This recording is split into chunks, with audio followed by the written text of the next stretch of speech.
Bom dia, boa tarde, boa noite, gente. Tudo certo com vocês? Eu espero do fundo do meu coração que todos vocês estejam bem. Como vocês sabem, meu nome é Celso Lucas e eu sou professor de vocês de ciências, certo? Agora, nessa parte da aula, a gente vai recapitular um pouco dos conceitos que a gente já trabalhou até aqui, certo? A gente viu que a matéria é tudo que ocupa lugar no espaço e tudo que está ao nosso redor, certo? E a gente também viu que a matéria ela pode existir de três formas: na forma sólida, líquida e gasosa, certo? Chamado os três estados físicos da matéria. Eu vou tirar aqui a máscara porque eu estou sozinho no ambiente, certo? E essa diferença de existir a matéria na forma sólida, líquida e gasosa vai depender da junção ou separação dos átomos. Quando os átomos estão muito juntos, a gente vai ter a forma sólida. Quando eles estão um pouco separados, a gente tem a forma líquida. E quando eles estão muito distantes um do outro, a gente tem a forma gasosa, certo? E de acordo com essa junção e separação dos átomos, a gente vai ter, por exemplo, grafite e diamante, que são quimicamente feitos da mesma substância, que é o carbono. Entretanto, o carbono, na sua forma de diamante, ele é muito mais unido. Já no grafite, ele é mais separado, que dá a diferença total de duas substâncias que, na verdade, são feitas pelo mesmo material, certo? A gente viu também as características sólidas do sólido, né? A gente viu que o sólido, ele é uma substância dura e incomprensível, ou seja, que não pode se comprimir. A gente viu que ele não tem espaços vazios na estrutura sólida. O arranjo do sólido, certo? O arranjo do sólido é bem unido. A gente também viu que ele tem um baixo grau de movimentação das moléculas. Suas moléculas se movimentam bem pouco. E ele tem uma baixa capacidade de se espalhar e de se difundir nos locais, certo? Ele vai sempre apresentar forma definida e uma forma fixa. E ele tem seu volume próprio, certo? Já o segundo tipo, o líquido, ele vai ser gerado a partir de uma fusão de um sólido ou pela condensação de um gás. A fusão de um sólido é quando o sólido sai do estado sólido e vai para o estado líquido. E a condensação é quando o gás deixa de ser gás e se forma líquido. Então, o líquido ele está no meio. Ele pode ser formado pela fusão de um sólido ou pela condensação de um gás, certo? Suas moléculas são próximas, mas não tantas como a do sólido. Ele sempre vai ter um volume inalterado e ele vai ter uma forma variável, de acordo com o recipiente. E o terceiro tipo da matéria, do tipo sólida, ela vai ter um grande grau de liberdade, então suas moléculas são bem dispersas, certo? E as moléculas elas também vão apresentar uma grande movimentação. E as moléculas dos gases elas não vão interagir entre si.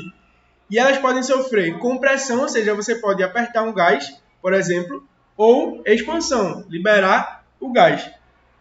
E eles vão possuir tanto forma como volume variável. A gente viu também as mudanças do estado físico, né, e características de cada um. No sólido, líquido e gasoso. Do sólido para o líquido, a fusão. Do líquido para o sólido, solidificação. Do líquido para o gasoso, vaporização. Do gasoso para o líquido, condensação. Certo? E a gente viu as características de cada estado, mudança de estado físico da matéria desse, né? A gente viu que a solidificação é a passagem do estado líquido para o sólido. E que cada matéria, cada componente vai possuir um ponto específico de solidificação, certo? A gente também viu a fusão, que é a passagem do estado sólido para o líquido. E a gente viu que é preciso que o calor ele forneça energia térmica para poder ocorrer a fusão. A fusão, a passagem do estado sólido para o líquido, certo? E é chamado o ponto de fusão, que é onde esse ponto que os sólidos deixam de ser sólidos e passam a ser líquidos, certo?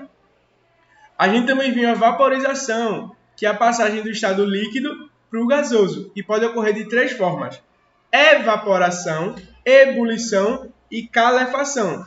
E a diferença das três é de acordo com o tempo. Quando o tempo é muito lento, para passar do estado líquido para o gasoso, a gente tem a evaporação, certo? Que é, por exemplo, onde acontecem rios e mares, onde o sol está esquentando a água e ela aos poucos vai evaporando e formando nuvens.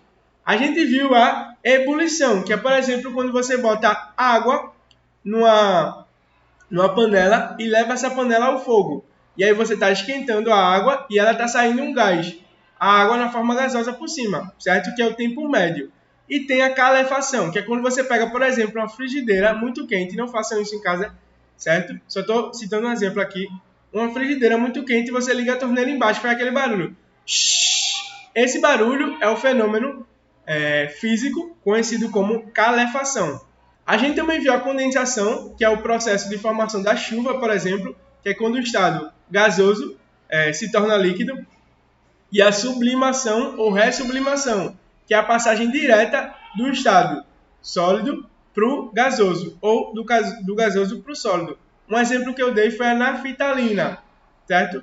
Que é usada para afastar baratas, ratos, etc. das roupas, e ela passa diretamente do estado sólido para o estado gasoso.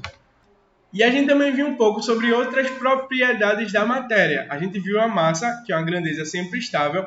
A gente viu o peso, que ele vai medir a força gravitacional sobre a massa. E a gente viu a densidade, que é a relação entre massa e volume. E na aula de hoje, a gente vai dar uma continuidade sobre a matéria e a energia e estudar os seus princípios e suas características, certo? Vamos lá? Então, gente, retornando aqui para a segunda parte da aula, hoje a gente vai estudar sobre matéria e energia, certo?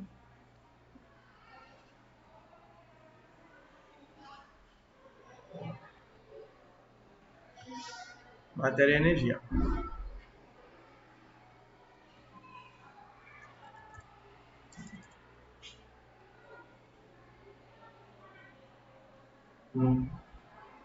Bom, a gente hoje vai descobrir o que é matéria de uma forma mais detalhada e o que é energia, certo?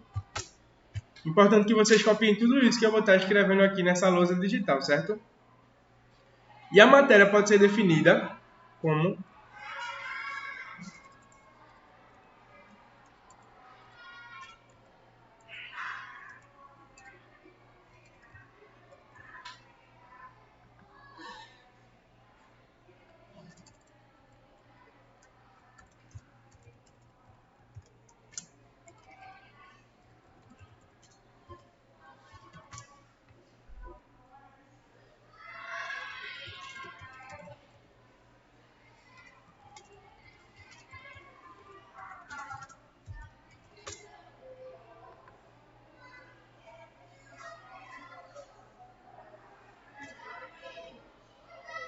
a matéria pode ser definida como qualquer coisa que existe na forma física e real, certo? Já a energia pode ser definido como o que não é matéria, certo?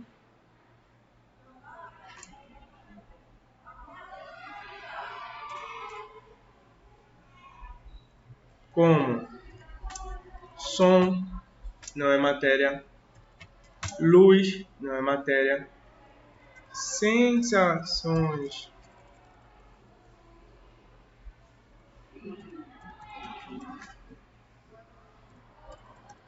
térmicas não é matéria. Sensações térmicas, lembrando que é, por exemplo, frio e calor, certo? Então a gente aqui tem esses dois conceitos para trabalhar inicialmente: matéria e energia, certo?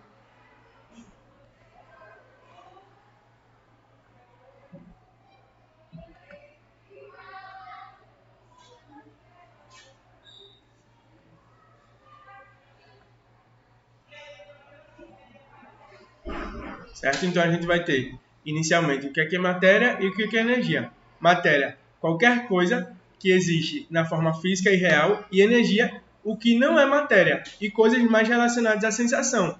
Então a gente tem sensações térmicas dentre outras coisas relacionadas à energia que não são matéria, certo? E agora a gente vai se aprofundar um pouco sobre outro conceito que a gente viu na aula passada, que é sobre as grandezas físicas. Sobre as grandezas físicas. A gente tem dois tipos de grandezas físicas. As primitivas, certo? E as não primitivas. Ó, as primitivas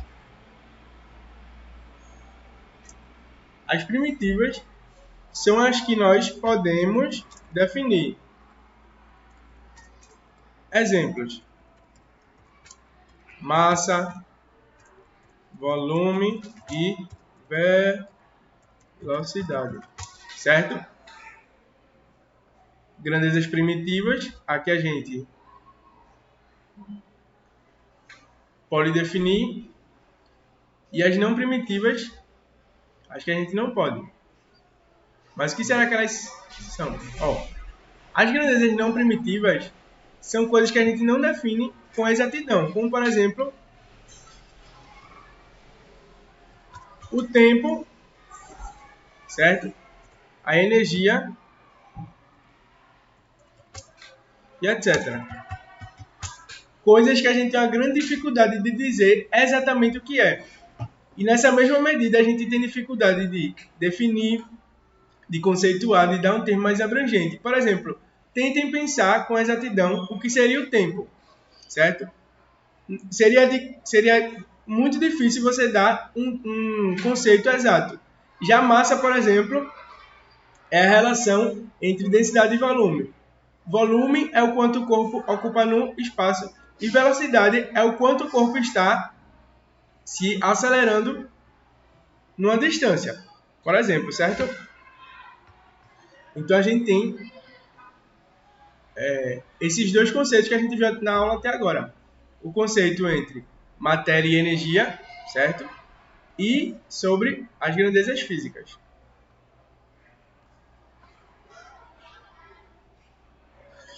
Agora, a gente vai adentrar em outro tema sobre átomos e moléculas, certo?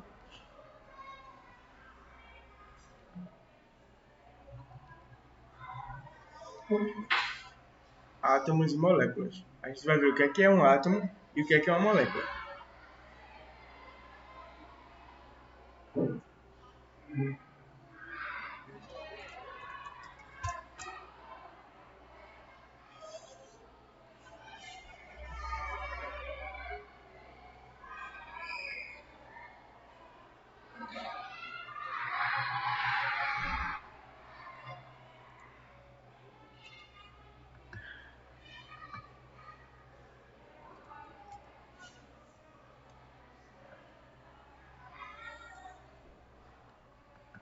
Ó, aqui a gente teria, por exemplo, um átomo.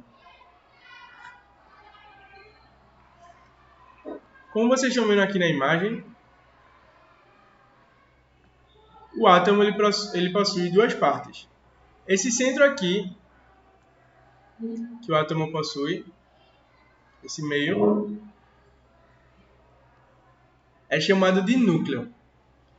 Já essa parte aqui, mais externa, é chamada de eletrosfera, certo?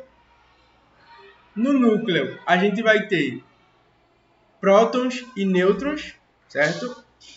Já na eletrosfera, a gente só tem elétrons, certo?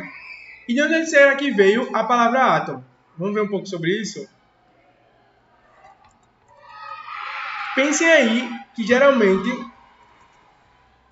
as palavras que são precedidas, que tem um radical A, geralmente o A significa a negação de algo, certo? Essa palavra vem derivada do grego e significa a não parte. Por quê? O tomo, o radical tomo, significa parte do grego. E o A de negação. átomo seria a não parte, certo? E como foi que se deu esse nome? Dois filósofos gregos chamados Leucipo e Demócrito pegaram duas rochas em um dia qualquer e começaram a quebrar. Até que em dado momento eles não conseguiram mais quebrar essa rocha. E eles deram o nome dessas partes que eles não conseguiam mais quebrar de átomo. E eles disseram que esses átomos são indestrutíveis. Hoje, a ciência consegue destruir um átomo. Mas para destruir um átomo, é gasto muito dinheiro e energia. Por quê? A destruição do átomo vai gerar o que a gente conhece como bomba atômica.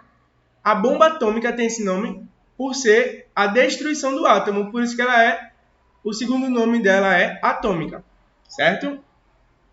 Então a gente pode conceituar o átomo como a não parte para os gregos, certo?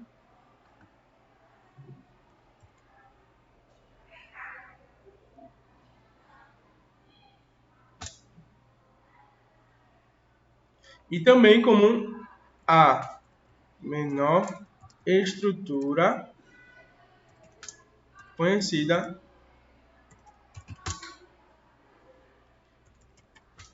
pelo homem moderno. Então, o átomo é considerado como a não parte, não faz parte das coisas para os gregos, e uma das menores, ou a menor estrutura, conhecida pelo homem moderno, certo? Mas por que eu botei um asterisco? A ciência hoje caminha cada vez mais para provar, o átomo já é provado que ele existe, mas outras estruturas menores que o átomo são de grande discussão hoje para se tentar provar se elas existem ou não, certo? E as moléculas? O que será que elas são? Ó, quando nós juntamos átomos, temos uma molécula, certo?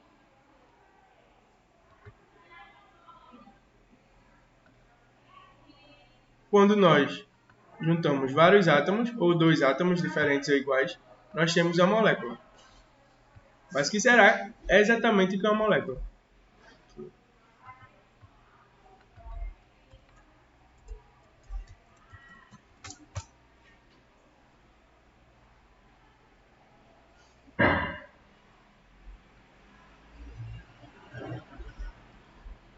A água, por exemplo, H2O, é uma molécula. Por quê? Nós temos três átomos, dois átomos de hidrogênio e um de oxigênio.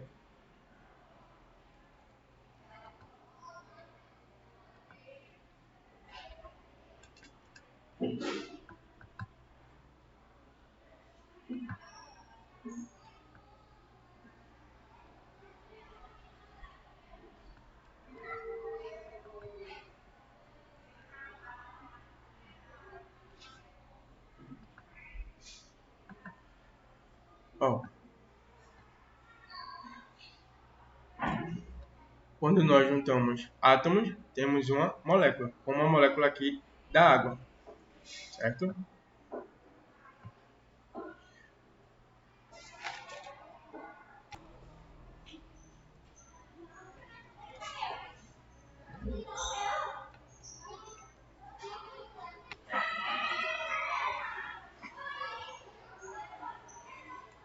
Então, o objeto vai ser o corpo sendo utilizado como utensílio, certo?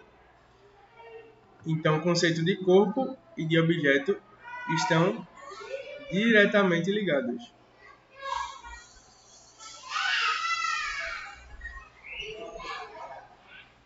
certo?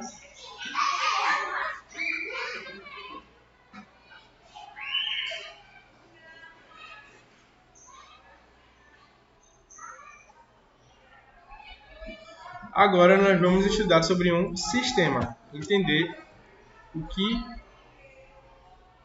isso significa.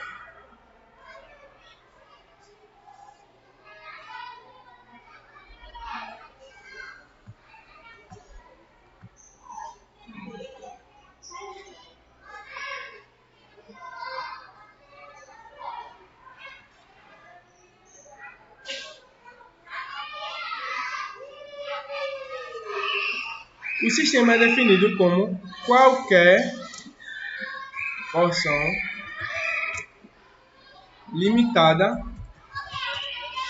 da matéria, certo? E ele pode ser classificado.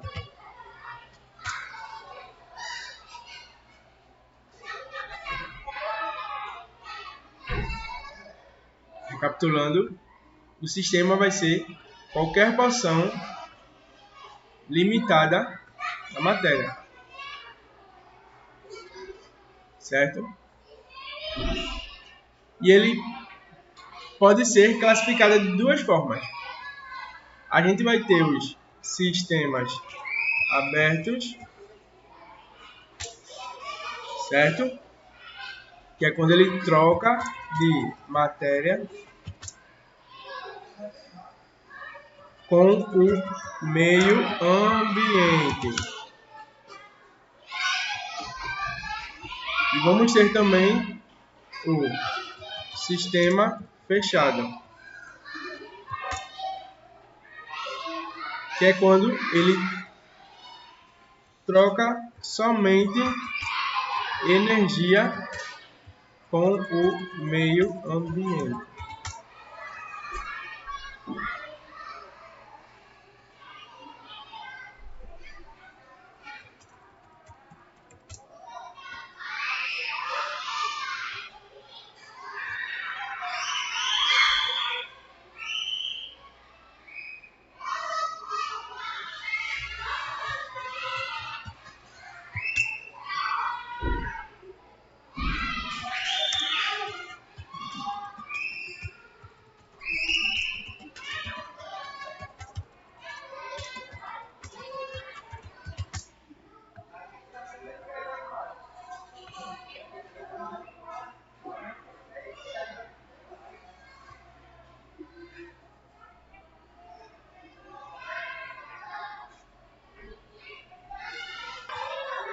Então a gente tem aqui, um sistema que vai ser qualquer porção limitada da matéria, que pode ser classificada de três formas. Os sistemas abertos, que vai ser quando um sistema vai trocar tanto de matéria quanto de energia com o meio ambiente. O sistema fechado, quando ele troca somente energia com o meio ambiente, ou seja, não troca matéria. E o sistema isolado, quando ele não troca nem matéria e nem energia com o meio ambiente. Vamos dar exemplo para cada um? Um sistema aberto, por exemplo, seria uma lata aberta, onde você coloca coisas. Qualquer espaço onde você está aberto, por exemplo, uma lata de lixo, uma lata de refrigerante, uma garrafa, onde você coloca coisas dentro, é um sistema aberto. Por quê? Você está trocando a energia daquele ambiente, mas também a energia, tanto a matéria quanto a energia do ambiente. Ali dentro você está trocando, certo? Um sistema fechado é, por exemplo, uma lata de refrigerante. Por quê? A lata de refrigerante fechada é um sistema fechado. Por quê? Como ele está fechado, você não está trocando líquido nem nada com aquele refrigerante, com aquela lata de refrigerante. Entretanto, você está trocando energia na forma de temperatura, ou seja, energia térmica, certo? E um sistema isolado são, por exemplo, garrafas térmicas. Por quê? As garrafas térmicas, elas são fechadas, quando elas não estão sendo utilizadas, elas bem fechadas, elas tendem a praticamente não passar temperatura para essa garrafa térmica, certo? Com a observação que não existe sistema isolado perfeito. Ele ainda vai passar um pouco de energia, principalmente na forma de temperatura entre os meios, certo? Vamos agora recapitular o que a gente viu na aula.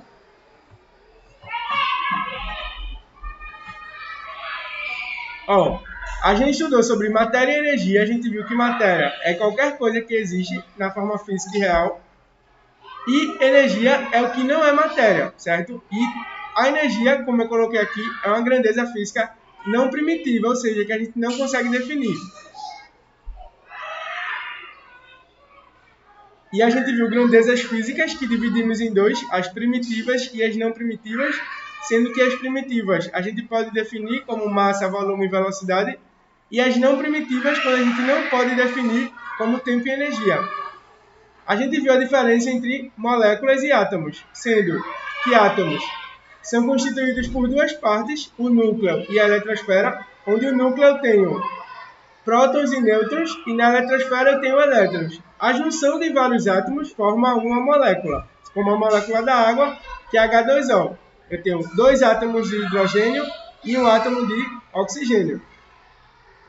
A gente também viu um pouco como se pode medir a matéria, certo? Através da massa e do peso. A gente também viu o conceito de corpo, que é uma porção limitada de matéria, e objetos são os corpos sendo utilizados como utensílios por nós, ou por outros animais também, certo? E a gente viu o sistema, que é qualquer porção de matéria pode ser considerado sistema e também pode ser classificado de três formas. Um sistema aberto, que vai trocar tanto de matéria quanto de energia, um sistema fechado, que troca só de energia, e um sistema isolado, certo? Que não troca nem matéria e nem energia. Obrigado pela aula e por hoje é isso, gente. Até a próxima.